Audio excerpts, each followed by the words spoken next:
d'adhérents, de villageois et également de sages, les sages du village, c'est-à-dire les plus âgés. Et chaque famille délègue un représentant.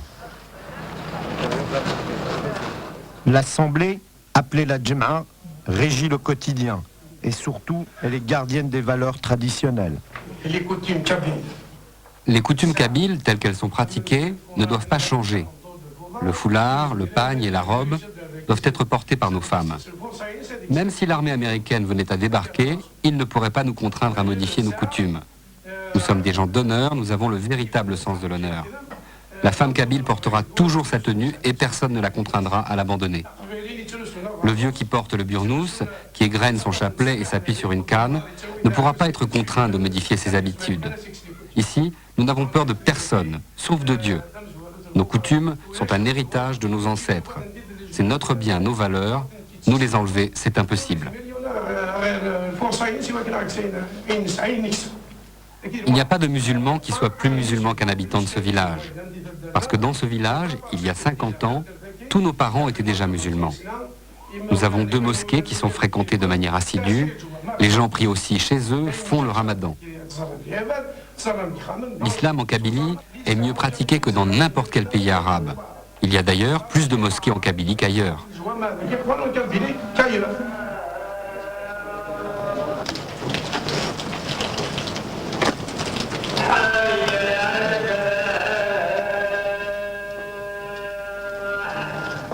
La Kabylie a été islamisée au 7e siècle, comme le reste de l'Algérie. Le berbère, pour sa part, existait bien avant l'occupation romaine. Ici, la langue arabe n'est utilisée que pour faire la prière. Tradition et islam ont toujours fait bon ménage dans les familles. Au fait, maman, aussi loin que remontent mes souvenirs, même pendant la guerre, alors que mon père était en France et toi ici, tu as toujours fait la prière? Je fais la prière depuis l'âge de 7 ans. L'islam, la prière, le respect de Dieu existent depuis longtemps ici. Nous avons côtoyé les marabouts. Il y avait auprès du cheikh Mohamed Wali, ton oncle, ses 2 fils, ses 2 filles, et moi j'étais la 3e. Il nous enseignait l'arabe.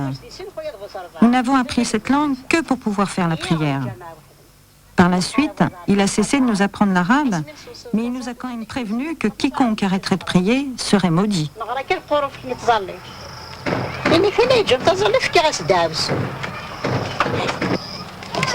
Aujourd'hui, on ne sait pas comment est faite cette vie. Normalement, nous sommes tous frères. Nous nous sommes battus contre la France, nous l'avons vaincue. Maintenant, c'est comme si l'Algérie voulait s'amputer d'un doigt de la main.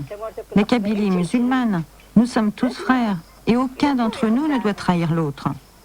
Et ceux qui ont fait la guerre, s'ils avaient su, ils n'auraient pas pris le maquis, la France serait restée.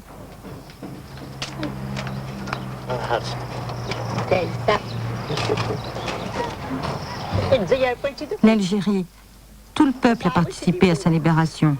Personne ne peut se libérer seul. Aujourd'hui, le pays est gouverné par 1 ou 2 personnes.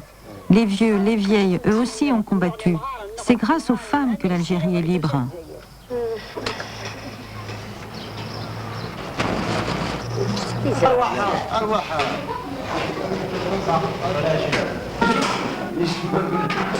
Chômage, désœuvrement. Les jeunes en Kabylie n'échappent pas à la règle. Ils sont hétéistes, teneurs de mur comme on les appelle ici.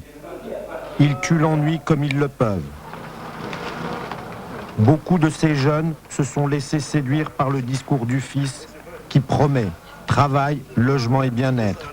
D'autres sont beaucoup plus sceptiques. Moi, je pense qu'il est déjà faux, qu'il est déjà pas la suite de considérer que tous les jeunes Algériens, même ailleurs que la Kabylie, sont voués au fils. Bon, le phénomène fils, c'est un phénomène qu'il faudrait... moi, je pense qu'il faudrait gérer du point de vue social. C'est parce qu'il y a une crise sociale, économique, etc., qui a fait que le fils a émergé. Maintenant, si nous, ici, par exemple, au niveau de la Kabylie, on montre moins d'enthousiasme vis-à-vis du fils, c'est parce que, moi je pense que, c'est parce que nous avons réussi à placer la religion à sa juste valeur. Parce que nous pensons que la religion, c'est une affaire personnelle.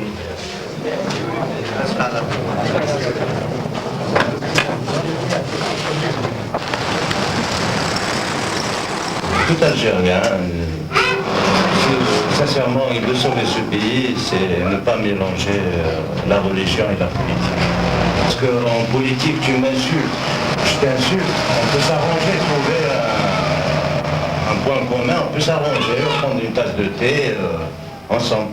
Mais employer, m'insulter avec les paroles divines de Dieu, qu'on respecte beaucoup. Donc c'est nous qui défendons l'islam, c'est pas les autres.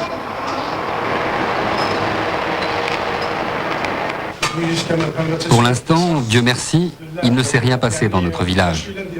Et on souhaite qu'il n'arrive rien. Notre village a toujours été paisible avant, pendant et après la Révolution. Nous ne sommes pas agressifs et on ne veut de mal à personne. Mais si par malheur quelqu'un s'attaque à nous, quel qu'il soit, on ne se laissera pas faire. De plus, le gouvernement doit se débrouiller. Ce pays a tout de même un gouvernement. S'il n'est pas capable, qu'il cède la place à ceux qui peuvent diriger le pays.